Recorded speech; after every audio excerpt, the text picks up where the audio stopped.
Hi friends, welcome to our channel. ఈరోజు మన ఛానల్లో స్వీట్ పొటాటోస్ని ఒకసారి ఇలా ట్రై చేయండి ఫ్రెండ్స్. టేస్ట్ అనేది చాలా బాగుంటుంది. మనం అప్పుడప్పుడు మనకి ఎక్కడైనా సరే మార్కెట్లో దొరికినప్పుడు ఒకసారి తెచ్చి ఈ పద్ధతిలో ట్రై చేయండి. టేస్టీగా చాలా ఇష్టంగా తినేయచ్చు. మీరు ఎప్పుడు రెగ్యులర్గా ఉడకపెట్టుకొని తినవచ్చు. ఈ స్వీట్ పొటాటోస్ని ఇలా ఒకసారి ట్రై చేసి చూడండి, చాలా బాగుంటుంది టేస్ట్ అనేది. సో ఈ టేస్టీ సింపుల్ రెసిపీని ఎలా చేయాలో చూసిద్దాం. దీనికోసం ఒక బౌల్ తీసుకొని నేనైతే హాఫ్ కేజీ స్వీట్ పొటాటోస్ని తీసుకొచ్చానండి. మార్కెట్లో అయితే నాకు దొరికాయి ఇవి. ఎప్పుడైనా సరే మార్కెట్లో అవైలబుల్లో ఉంటాయి వీటిని. ఎక్కడైనా సరే కనిపించినప్పుడు ఒకసారి డెఫినెట్గా తప్పకుండా ట్రై చేయండి. దీంట్లో కొన్ని వాటర్ని యాడ్ చేసుకొని ఒక 2-3 మినిట్స్ పాటు నానబెట్టుకుంటూ దీన్ని ఇలా చేయితో దీని మీద ఉన్న మట్టి అనేది చాలా ఫ్రెష్గా క్లీన్ చేసి తీసుకోవాలి. ఇలా చేయితో బాగా క్లీన్ చేయాలండి. అయితేనే దీని మీద మట్టి అనేది బాగా ఉంటుంది. అయితేనే మనకి ఫ్రెష్గా వస్తాయి. ఇలా చూడండి, ఫ్రెష్గా కడిగి తీసుకోవాలి. వీడియో క్లిప్లో చూపిస్తున్నట్టు ఇలా కడిగి తీసుకున్నాక దీన్ని ఇటు సైడు అటు సైడు కట్ చేసి తీసుకోవాలి. సో ఇలా కంప్లీట్గా అన్నీ కట్ చేసి తీసుకోవాలి. ఇలా కట్ చేసి తీసుకున్నాక ఒక బౌల్లో యాడ్ చేసి పక్కన పెట్టేసుకోవాలి.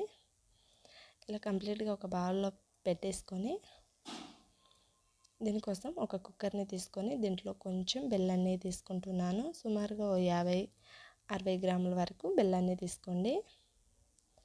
ఇలా బెల్లాన్ని తీసుకున్నాక దీంట్లోకి మనం తీసుకున్న స్వీట్ పొటాటోస్ని యాడ్ చేసుకోవాలి. యాడ్ చేసుకొని దీంట్లో 2 టేబుల్ స్పూన్ వరకు నెయ్యిని యాడ్ చేసుకోండి. నెయ్యి యాడ్ చేయడం వలన బెల్లం అనేది కరిగి టేస్ట్ అనేది కూడా చాలా బాగా వస్తుంది. ఇలా కలుపుకుంటూ మనకి బెల్లం అనేది కరిగేంత వరకు కలుపుకొని తీసుకోవాలి. ఇలా పర్ఫెక్ట్గా కలుపుకొని తీసుకున్నాక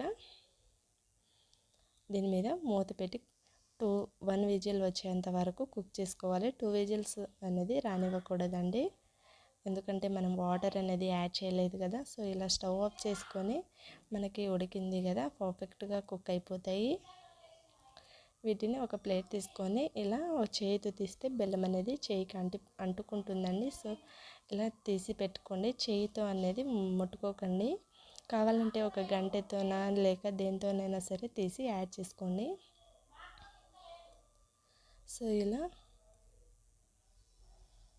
కంప్లీట్గా తీసేసుకోవాలి.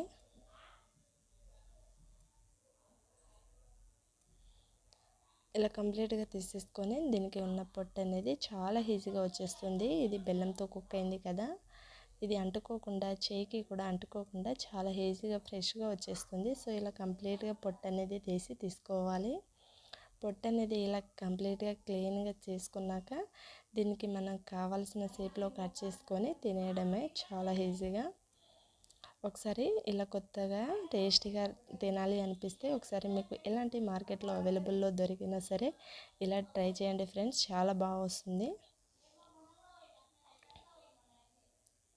సో ఇలా కంప్లీట్గా కట్ చేసుకొని ఒక ప్లేట్ తీసుకొని ప్లేట్లోకి యాడ్ చేసుకుంటే మనకి ఎప్పుడు కావాలంటే అప్పుడు స్నాక్స్కి అయినా సరే, స్వీట్ తినాలనిపించినప్పుడైనా సరే ఇలా టేస్టీగా ప్రిపేర్ చేసి తినేయండి. చాలా టేస్టీగా ఉంటుంది. చాలా సింపుల్గా కూడా ప్రిపేర్ చేయొచ్చు. పిల్లలైతే చాలా ఇష్టంగా తిన్నారు ఫ్రెండ్స్. ఇది చేస్తే మా పిల్లలైతే చాలా ఇష్టంగా తిన్నారు. సో ఈ టేస్టీ రెసిపీని మీరు ట్రై చేయండి. ఎలా కుదిరిందో కామెంట్ చేయండి. ఇలాంటి మరిన్ని రెసిపీస్ కోసం మన ఛానల్ని తప్పకుండా సబ్స్క్రైబ్ చేసుకోండి. వీడియో నచ్చితే లైక్ చేయండి. మీ ఫ్రెండ్స్కి, రిలేటివ్స్కి అందరికీ తప్పకుండా షేర్ చేయండి friends. Thank you for watching.